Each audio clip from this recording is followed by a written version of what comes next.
একটি দলের প্রধানের মতো জামাতের আমিরকেও সমান নিরাপত্তা দিতে হবে প্রধান উপদেষ্টার সাথে বৈঠকে এমন দাবি তুলেছেন দলটির নেতারা। বলেন, তা না হলে নির্বাচনের লেভেল প্লেইং ফিল্ড নিশ্চিত হবে না। জামাতের নায়েবে আমির সৈয়দ আব্দুল্লাহ মোহাম্মদ তাহের অভিযোগ করেন, প্রার্থী বাছাইয়ে নির্বাচন কমিশনকে চাপ দেওয়া হচ্ছে। কোনো চাপে যাতে সিদ্ধান্ত পরিবর্তন করা না হয় সে বিষয়ে সতর্ক থাকার কথা বলেন তিনি। এদিকে 12 ফেব্রুয়ারি নির্বাচন হবেই বলে আশ্বস্ত করেছেন প্রধান উপদেষ্টা। কোনো গোজামিলে নির্বাচন দেবে না বলে জানিয়ে দেন তিনি। রিপোর্ট সৈয়দ আব্দুল মুহিতের। নির্বাচন কমিশনে পাল্টাপাল্টি অভিযোগের মধ্যে রবিবার সন্ধ্যায় প্রধান উপদেষ্টা ডক্টর মোহাম্মদ ইউনূসের সাথে বৈঠক করে জামাত আমিরের নেতৃত্বে 4 সদস্যের প্রতিনিধি দল।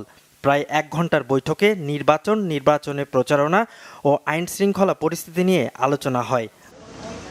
পরে ব্রিফিংয়ে জামাতের নায়েবে আমির ডাক্তার সৈয়দ আব্দুল্লাহ মোহাম্মদ তাহের দাবি করেন, একটি দলের প্রধানের বাড়তি নিরাপত্তা নির্বাচনে লেভেল প্লেইং ফিল্ড নষ্ট করছে।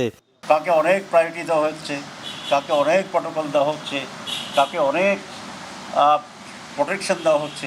আমাদের এতে কোনো খুব আপত্তি নেই, কিন্তু আমাদের কথা হচ্ছে যেহেতু we are the contesting political party, সুতরাং ওইদিকে আপনি যা করবেন এদিকেও তাই করতে হবে, সমতা বজায় রাখতে হবে।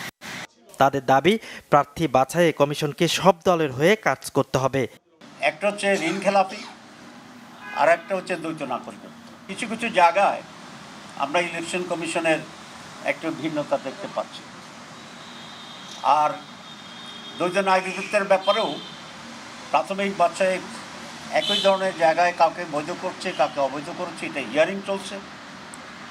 আমরা শুনতে পাচ্ছি কোনো একটি দলের পক্ষ থেকে ইলেকশন কমিশনে গিয়ে চাপ সৃষ্টি করার চেষ্টা করছে, যাতে করে এই সমস্ত ত্রুটির কারণে যাদের নমিনেশন বাতিল হিসাবে গণ্য হওয়ার কথা সেটা যেন করা না হয়। এই নির্বাচন কমিশন কোনো একটি পার্টিকুলার দলের প্রতি পক্ষপাতিত্ব করছে। এই ধরনের আচরণ যদি অব্যাহত থাকে তাহলে সুষ্ঠু নির্বাচনের ব্যাপারে জনগণের ভিতরে সংশয় এবং হতাশা দেখা দিতে পারে। ভোটারদের মধ্যে আতঙ্ক কিংবা ভয়ভীতি হতে পারে, তাই সেনাবাহিনী সহ আইন শৃঙ্খলা বাহিনীর কাউকে ভোট কেন্দ্রে প্রবেশ না দেওয়ার সুপারিশ জামাতের। এ বিষয়ে প্রধান উপদেষ্টা তাদেরকে আশ্বস্ত করেছেন। নানা জায়গা থেকে প্রশ্ন আসছিল যে ভোটের দিন ভোট কেন্দ্রের ভিতরে আর্মিদেরকে ডিপ্লয় করা হবে কিনা। আমরা বলেছি শুধু আর্মি নয়, পুলিশ, র্যাব, আনসার কাউকেই ভোট কেন্দ্রের ভিতরে প্রবেশের অধিকার দেওয়া ঠিক হবে না, কারণ এটা প্রাইভেসিতে এফেক্ট করবে এবং ভোটারদের ভিতরে এক ধরনের ভয়ভীতি তৈরি হতে পারে। এদিকে ইসলামী আন্দোলন জোট ছেড়ে গেলেও দলটির নায়েবে আমির ফয়জুল করিমের সম্মানে সেই আসনে প্রার্থিতা প্রত্যাহার করবে জামাত।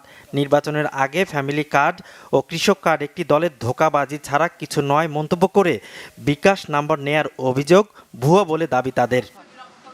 সৈয়দ আব্দুল মুহিত, বাংলা ভিশন, ঢাকা।